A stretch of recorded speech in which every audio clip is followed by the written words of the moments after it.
the station covering all of the DMV. This is DC News Now.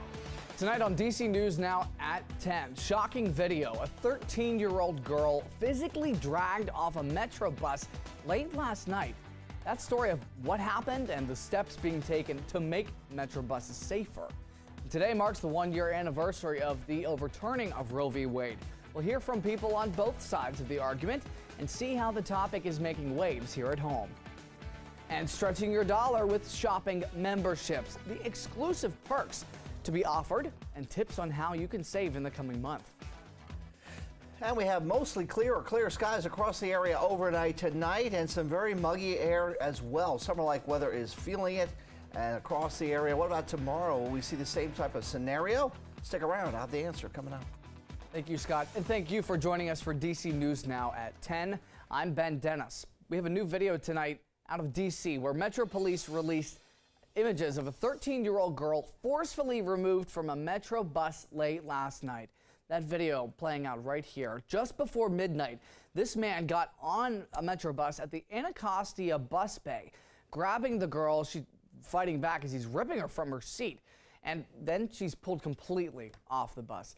Well, tonight, police say that girl is safe. Investigators followed this case and found her in her parents' custody at home. And they found no abduction had occurred. We'll stay on top of that one. And safety is on the minds of those who ride and drive Metro bus. Dave Laval tells us about a brand new program starting tomorrow night to make passengers feel more secure. Metro buses make scheduled stops at this one and others around the DMV. But don't be surprised if they make unscheduled ones during their next trip. Currently, you're only allowed to get off a Metro bus at a designated stop. That changes Sunday night. The buses will make courtesy stops between 9 p.m. and 5 a.m. Passengers will be able to get off between bus stops along the route, closer to their destination. Regular passenger DeVell Shelton is on board with it. It's a big help, especially late at night in D.C., which is a rough area these days. Passengers just need to notify the driver where they want to get off the bus once they board it. However, the courtesy stops will not happen along busy highways, approaching intersections, or locations without a curb or place of safety. WMATA, which operates the bus service, said in a news release, the program is designed to help passengers feel safer. Metro General Manager Randy Clark is quoted as saying, "The safety of every customer is important to us, and for those traveling alone at night, having the option of a courtesy stop will provide an additional sense of security." Passengers see another benefit to the new stops. I think that's wonderful because sometimes we want to get off a little before the actual bus stop, so I think that's great.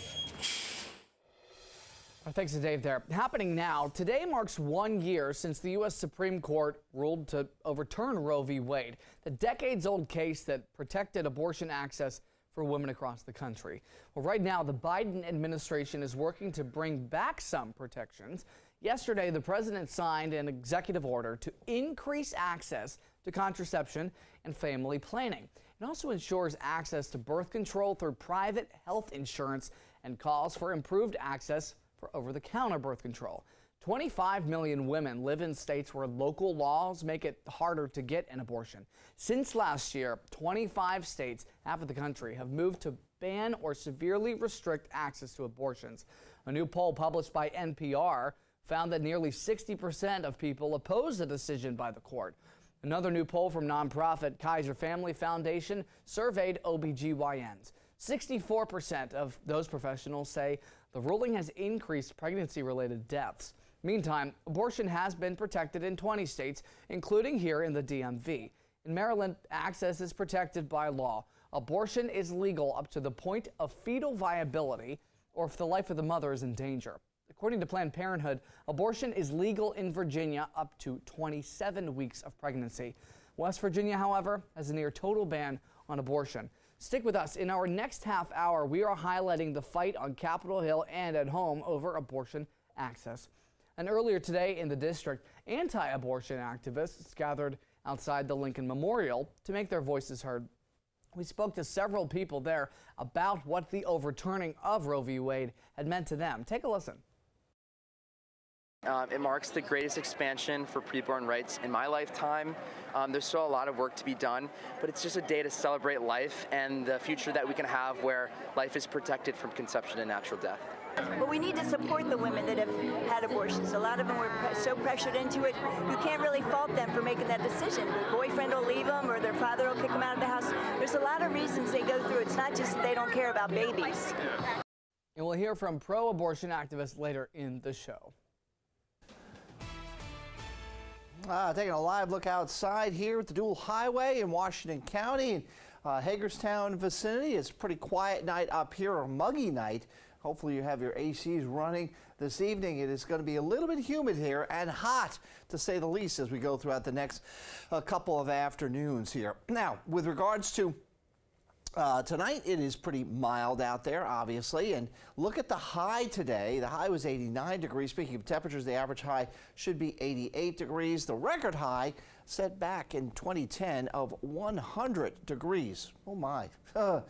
I forgot about how hot it got that far back. All right, how about temperatures right now? 72 degrees in the district. Leesburg at 70, Winchester at 70, Manassas, though, at 69 degrees. As we go throughout the night and going into tomorrow, we'll see those numbers climb into the 90s for your Sunday afternoon, and the same for Monday out ahead of a cold front, which will work its way across the area. So, yeah, we've got a lot of heat, a lot of summer-like weather building in here as we go throughout the next 48 hours. But then we'll see those temperatures slide down into the 80s. This is not the actual temperature. This is the forecasted heat indices across the region.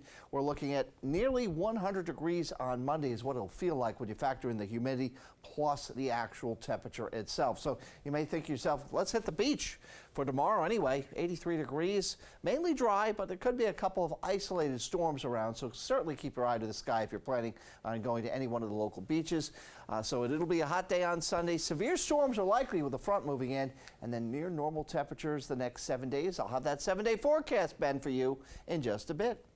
And all of us tuning in, thank you, Scott. A teenager in Prince William County is facing attempted murder charges after police say he deliberately hit an officer with a car. Well, that officer is recovering in the hospital after suffering serious injuries. Plenty of unanswered questions. Our Lex Juarez reports from Woodbridge with more.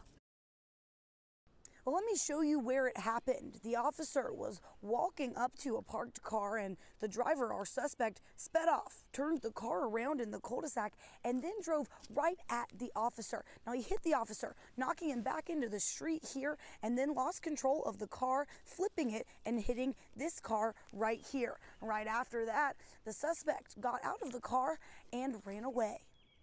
Cops everywhere.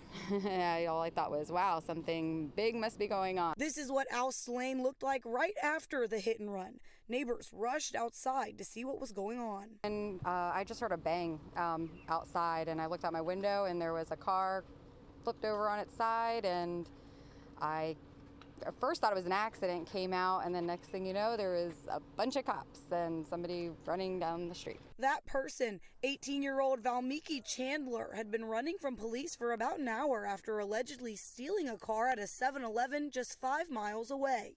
An officer spotted the stolen car and was walking up to it when Chandler hit the gas, turned the car around, and then drove into the officer, sending him to the hospital with a serious head injury. I viewed the body-worn camera footage that the officer was wearing last night. He was definitely one targeted and definitely struck at a high rate of speed and forcibly knocked back. The officer did try to stop the car by shooting at it, but was unsuccessful. Chandler ran away from the scene and was taken into custody over 2 hours later, found by undercover officers a few miles away. More than likely had probably tried to hunker down a little bit until he thought the coast was clear. Well, the officer who was hit is expected to make a full recovery as far as that body-worn camera footage. It'll be up to Police Chief Newsham on whether or not it's released. In Dale City, I'm Lex Juarez, DC News Now. And new tonight, Manassas Park police need your help finding this man. He's on the run. 39-year-old Juan Zacarias allegedly killed 34-year-old Freddie Lopez, who police say was found with a gunshot wound late last night on Polk Drive near Route 28. Authorities say that police tried to save his life, but he did die on scene. Contact Park Police if you know where this man is. He's believed to have driven off. And developing now out of Montgomery County, police need your help identifying suspects in a tobacco store robbery that happened last Wednesday. Montgomery County Police released this video showing the suspects backing a car into the front door of the Tobacco King on Woodfield Road, the glass shattering immediately there. The three suspects then proceed to smash displays, steal money and merchandise before running off. Their vehicle, a silver Hyundai sedan, was found to be stolen from Germantown. A $10,000 reward is offered for any tips leading to an arrest. Meanwhile, in Russia, we are learning about an armed march toward Moscow by mercenaries from a private army fighting for Russia in Ukraine. The march was stopped only 120 miles from the capital, with the commander of the group saying he wanted to avoid, quote, shedding Russian blood. The commander also spoke out against members of President Vladimir Putin's government, including the defense minister and chief of general staff. The Kremlin has announced that the commander will be stationed in Belarus and face no charges as part of a deal to de-escalate the situation. And in an effort to help people who may need a helping hand getting back on their feet, one nonprofit in Frederick, Maryland, called Second Chances Garage, is making sure that it's all possible. Our Michaela Newton shows us how. Second Chances Garage is a nonprofit organization that takes old cars that people voluntarily give away so other people that need a car have them. The cars usually have under 200,000 miles, are refurbished and given away to people like Candace Pearson. Pearson says this is her very first car. Before receiving this 2004 Toyota Corolla, she says she's been using different ways to get around. Ubers and rides from friends. Ubers are expensive. It was costing me like $140 a week, but I had to get to and from work somehow. Second Chance Garages has given away 15 cars so far this year, but they do say that they have a goal of 36 vehicles that they want to give away to recipients. Now, since the organization started, they've given away 320 vehicles total. Through their low-cost vehicle program, people pay less than $1,000. And when the car needs a tune-up, Second Chances Garage charges about half the labor rate of what other shops charge. If you don't own a car, it's difficult to get a better job because you're depending on buses, Ubers, and it's expensive.